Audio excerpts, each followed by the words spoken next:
शेताकडे जातो तर भाऊला गावाकडे देखील खूप सन्मान, गावातील लोक प्रत्येक लोक सन्मान करतात. बोलणं असेल, लहान असो मोठा असो, प्रत्येकाला बोलणं असेल, आपुलकीनं बोलणं, वागणं असेल, हे सगळ्या गोष्टी भाऊने केलं आणि कुटुंब स्थिर ठेवून प्रगतीच्या दिशेने सगळ्या कुटुंबाला नेलं. भाऊचा या यशामध्ये सर्व ज्यांचं यश येतात, भयाचं यश आलं, चिवचं आलं, सुमितचं, त्याच्यामध्ये भाऊचा मोठा सिंहाचा वाटा आहे. बाकीचे आम्ही सगळे नॉमिनल आहोत. त्या आईवडिलाचं तर असणारच आहे, आईवडिलांनी कष्ट घेतलेले आहेत. हे सगळेच या प्रसंगी हे सगळे अनेक गोष्टी आहेत.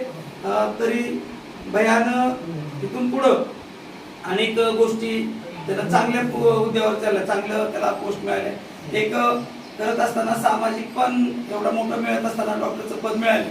हे सर्जन मिळणं म्हणजे साधी गोष्ट नाही, मोठी पोस्ट आहे.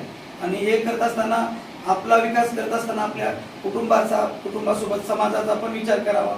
एक इथले आजोबा आहेत, त्याप्रमाणे त्याचे जे मम्मीचे आजी आजोबा आहेत त्यांचे देखील त्याने काळजी घ्यावी.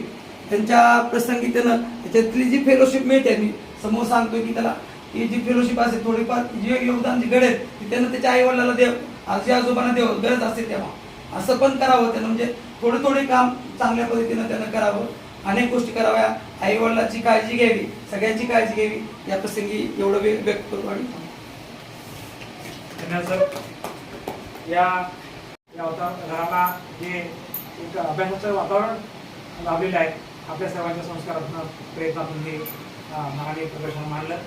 आणि याचबरोबर आपण सामाजिक उत्तरदायित्वाचा शोध आपण घेतला पाहिजे अशा पद्धतीनं महाने या प्रदर्शन मांडलं. यानंतर मी आजच्या या बैठकीमध्ये कास्ट्रायडचे जिल्हाध्यक्ष सुभाष विनंती करतो की आपण अण्णा आणि वहिनी यांचा आपण पहिल्यांदा करावं.